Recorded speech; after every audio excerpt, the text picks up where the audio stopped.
칫솔이 없던 그 시대는 헤이즐 나무에서 잔가지를 꺾어 이를 닦았습니다. 또 어떤 이들은 모직 천 조각으로 자신의 이를 문지르고 물로 헹구는 식으로 이를 닦습니다. 여유가 있는 일부 농민들은 소금과 세이지 잎을 짓이겨 섞은 혼합물로 치약 대용을 만들어 구취를 잡고 이를 하얗게 유지할 수 있었다고 합니다. 설탕을 구매할 여력이 없었기 때문에 충치로 고생할 일은 그다지 없었지만 그들이 주식이었던 딱딱한 빵으로 인해 이가 마모되었죠.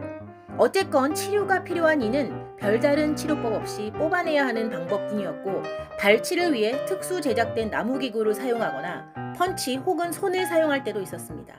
농민들은 치과의사 대신 이발사가 이것을 담당했었고 마취제와 진통제가 없던 시절이라 환자들은 시술 전 술에 잔뜩 취해 있어야 했다고 합니다.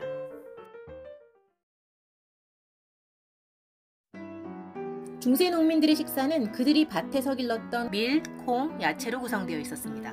농민들은 대개 배설물 더미 근처에 살았고 동물들의 분뇨 등으로 인해 토양과 식수원이 오염되어 있는 상태였습니다. 필연적으로 식사의 재료나 물도 오염되었겠죠. 더욱이 식재료들을 저장할 냉장고가 없었기 때문에 겨울에 신선한 채소를 먹을 수 없었고 곡물이나 뿌리 채소들은 썩거나 벌레 먹는 일이 많았습니다.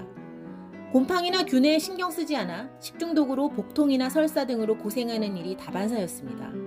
고기는 농민들이 생각지도 못하는 사치품이었고요. 고기를 살 만큼의 여유가 있거나 설령 자기가 기르던 가축을 잡는다 하더라도 저장이 불가능해 소금에 절여 말려야 했습니다. 그렇지 않으면 부패할 테니까요. 날씨가 좋지 않아 농사를 망쳐버린다면 많은 농민들은 그저 굶어 죽는 수밖에 없었다고 합니다. 그 당시 칼을 제외하고 커틀러리를 거의 사용하지 않았기 때문에 그들은 손으로 음식을 먹었습니다. 비록 그들이 몇 끼 식사 전후에 손을 씻는다 해도 손톱 밑에는 늘 때가 끼어 있었고 손 씻기 또한 잘 이루어지지 않아서 감염이 늘 있었습니다.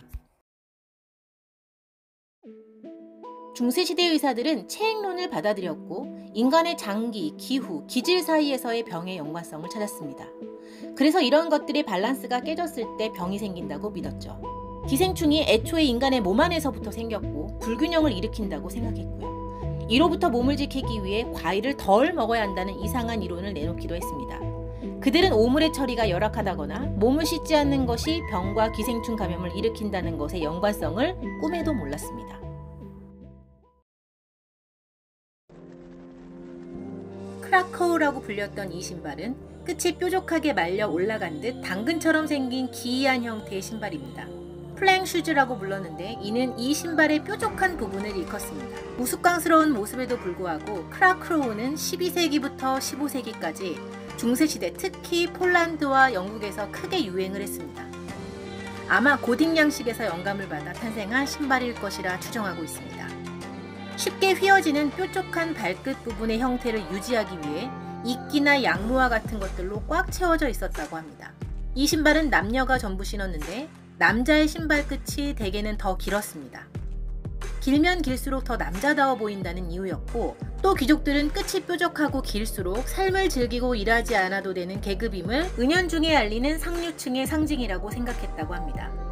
발끝이 컵으로 올라간 신발은 보행할 때 땅을 밀어내는 힘을 덜 줘도 된다는 것을 알게 되었습니다. 하지만 지속적인 압박으로 점차 발의 형태가 변해 해머토, 망치 족지가 되어 신경통에 시달렸다고 합니다.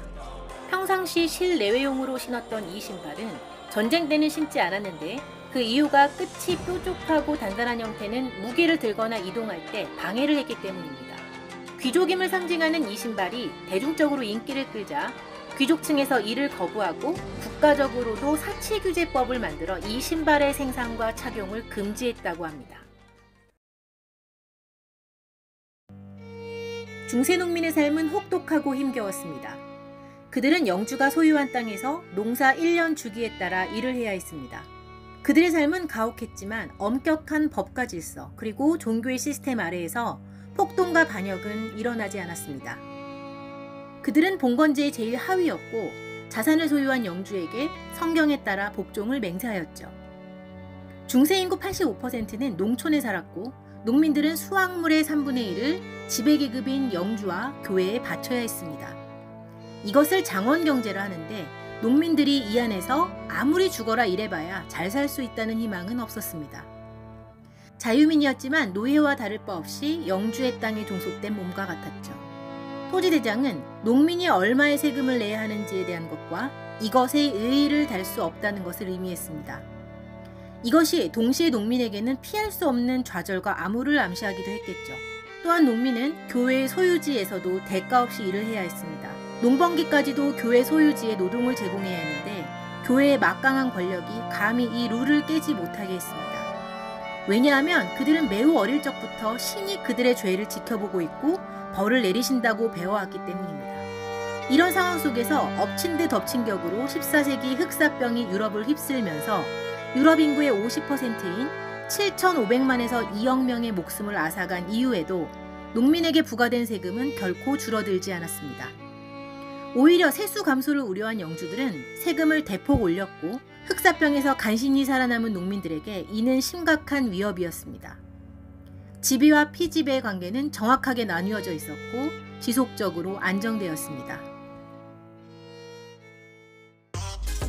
이 채널은 흥미롭고 재미있는 세계 여러 문화와 역사, 사회현상 등의 이면을 살펴 조금이나마 깊이 있는 이해를 함께 도모하고 싶습니다.